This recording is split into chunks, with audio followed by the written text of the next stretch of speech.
here sa What's Ganap at makakasama natin ngayon ang nag-iisang Chef Sara Gidinsky. Hi guys! Thank you for having me, Miss Hayes. Salamat! Can you give us an overview of the Philippine Food and Culture Festival happening dyan sa teritoryo mo, sa Munich on September 28 and 29, 2024. Siyempre, makakalain nila, di ba, next year pa. So, this year ang pinag-uusapan natin. Yes, Miss Hayes, sobrang lapit na, medyo, excited na, medyo kinakabahan, syempre. Well, Philippine Food and Culture Festival, this is our second year after, last year's success. And sa mga hindi nakakaalam, the Philippine Food and Culture Festival is, as we always say, it's more than just a food festival. Combination siya ng culture and yung galing ng Pilipino. Yun yung gusto ko talagang i-feature. And Philippine Food and Culture Festival is made both para sa ating mga kabayan, para, at least once a year, meron silang mapupuntahan kung saan, they feel like home, makakain sila ng mga paborito nilang pagkain, mga cravings nila, na kinrave nila for the whole year. And also for our non-Filipino friends dito sa Germany and residents dito sa Munich, na hindi nila alam kung sinong Pilipino, hindi nila alam kung nasan ng Philippines.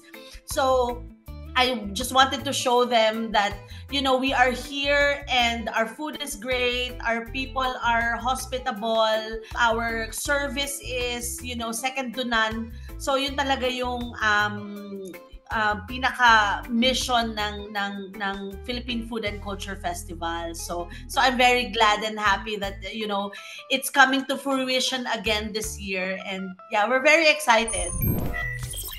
How is it evolved over time? At ito na, bago mo sagutin yan, may follow-up question na agad ako dyan kasi magkaka-connect nga sila. So can you tell us about the expected turnout this year and how many attendees are you anticipating?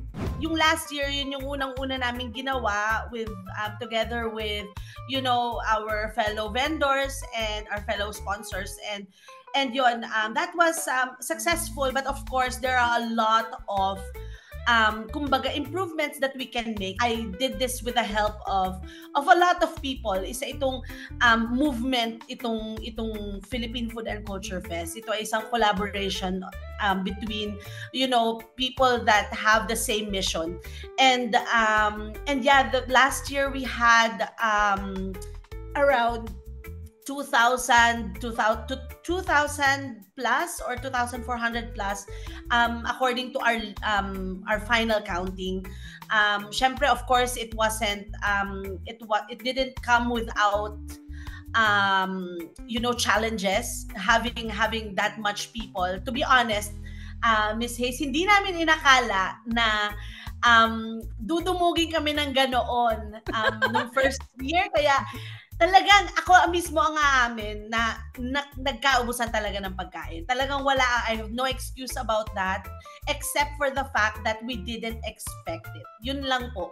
So hopefully this year medyo mas diligent kami doon sa mga flaws namin last year. Pinakinggan namin lahat ng kanilang mga hinaing, kritisismo, lahat ng mga naririnig namin, both positive and critical comments.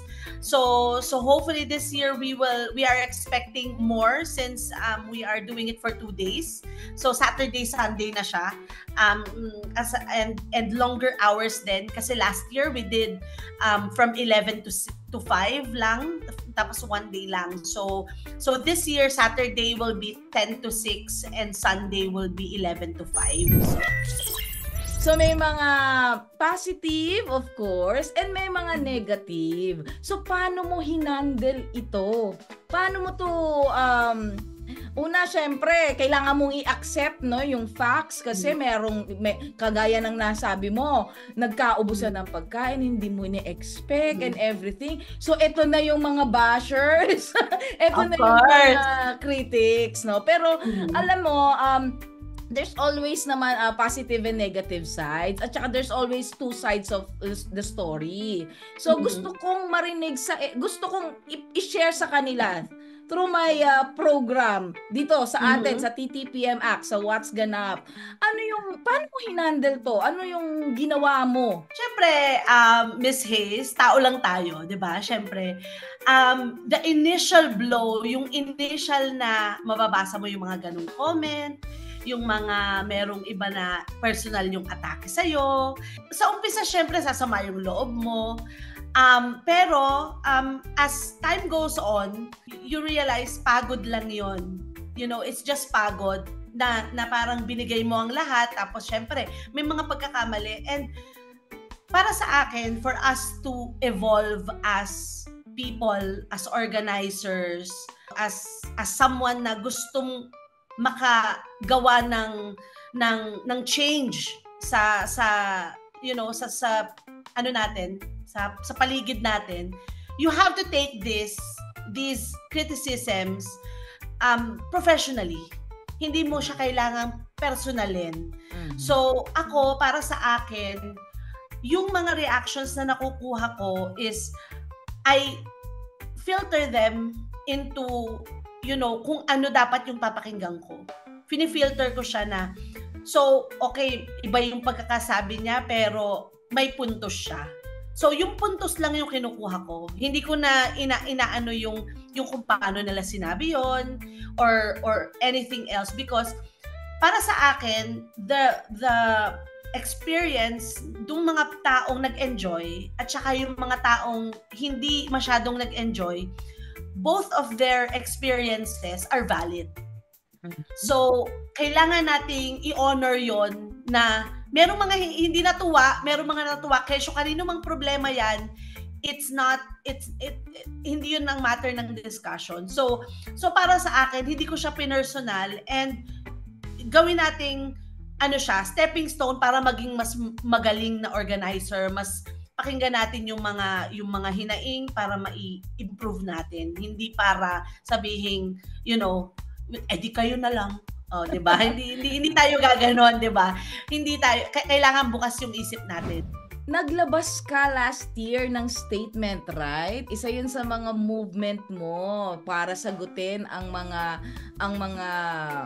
critics, bashers, or positive commenters ng iyong event. So, and you know, ito, I salute you for that. Ito ha, talaga, walang halong etchos to, Miss Sara Gidinsky, Chef Sara. When we talked last time, sinabi ko rin sa'yo, kasi I know na hindi naman nga lahat, ganun ang pagtanggap sa kritisismo, no? At salute kasi ginagawa mo yung best mo para mag-improve ka pa sa this coming event. At alam ko na may mga improvements nga and may mga changes.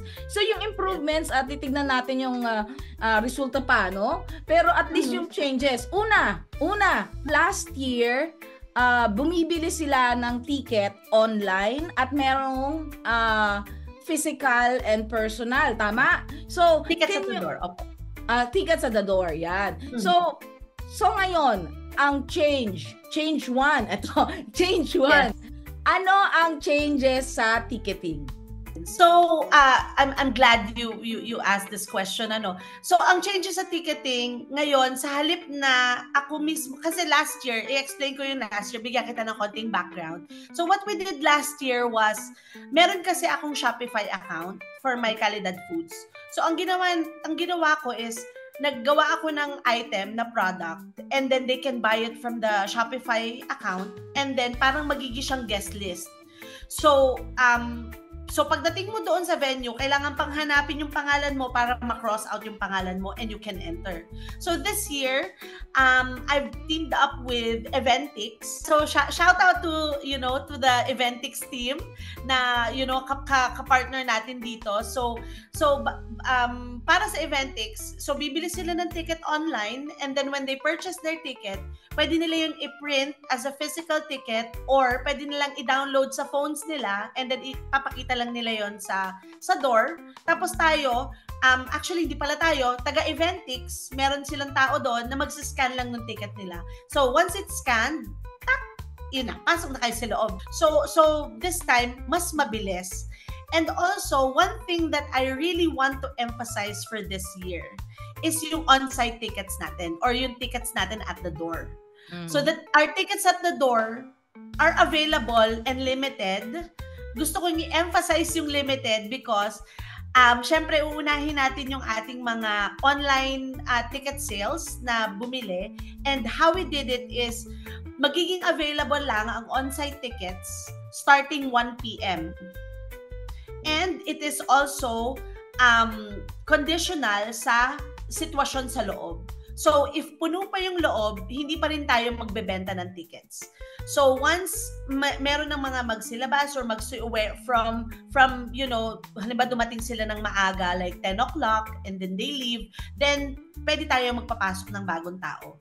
So, yun yung number one na talagang natin this year. Kasi parang last year, meron mga bumili ng tickets online na nag-antay sa pila, which is, that's not right, di ba? So yun, ginawa namin, in-adjust namin yung selling ng tickets ng on-site tickets. Unang pagbabago yan, number 1. O, di ba? Talaga daw may bullet ako, number 1. Number 1. Oo, kasi alam mo, very very important na malaman ng ating mga kababayan. Kasi maraming dumadayo from different places. Meron lang, hindi lang sa Germany, pati sa ibang bansa. Napaka-frustrating naman na pupunta sila doon at maghihintay sila ng ilang oras, tapos pagpasok hindi na makakakain. Ako nga init ng ulo ko pag hindi ako tama. Oo. Tama yan. So yan, napakagandang pagbabago. So ang maganda talaga, bumili na sila online ng ticket sa Eventix.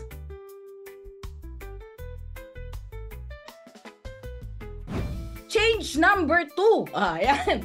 Change number 2. Yung pagbabayad ng mga guests or customers inside, no? Inside. Last year, may token, no? Ngayon, this year, ano ang meron at ano ang wala? So, Miss Hayes, I'm so glad na tinanong mo yan kasi as in ito yung parang nagka-trauma yung mga tao no sa ating kasi nga naman pumila na sila sa labas, pagpasok nila sa loob pipila na naman sila. So this year wala na tayong token system. So I recommend our kabayans to bring cash. You can buy your favorite Filipino food sa inyong paboritong stalls. Advice ko rin is especially sa umaga, barya lang po sa umaga. Para po hindi naman mahirapan ng ating mga vendors, ng pagsusukli. So yun lang po, barya sa umaga and hopefully mas mabilis ang ating turnover. Okay. Pangatlo, ayan, nagbibilang talaga si Hayes. Okay, pangatlo. Okay, dahil last year nagkaubusan ng pagkain ni Sarah. Yes. Si Sarah. Oo. Ang mga guests natin manggagaling pa sa iba't ibang lugar, iba't ibang land or country dito sa Europe. Yes. Yan. Masama nga ang magutom, kagaya ng nabanggit ko. So, anong pagbabago sa mga booths, lalo na sa chicha, sa pagkain, Chef Sarah? So, yun nga, Miss Hayes. Syempre, of course, nagdagdag tayo ng ating mga food booths kasi ngayon mas in-expect natin na, na mas marami tayong isa-serve. So, ang ginawa namin is, I have now 14 food booths. And the good thing about it, Ms. Hayes, is most of them, like 8 of them, were also my vendors from last year. So, ang maganda doon is they already have experienced how it was and kung paano nila rin mai-improve yung yung system nila sa pagbebenta, kung ano yung ibebenta nila. So, and mas marami yung amounts. Alam na nila yung i-expect nila. So, hindi sila masyadong magiging conservative when it comes to preparing foods for that. And also, meron din tayong food booth para sa mga bata. We have a Kinder Betroyum kung saan nag-face painting sila, naglaro sila, nag-win prizes yung mga bata. And also, the parents can also, have hands-off time habang nag-e-enjoy yung mga anak nila doon. And, maki-fiesta sila sa atin.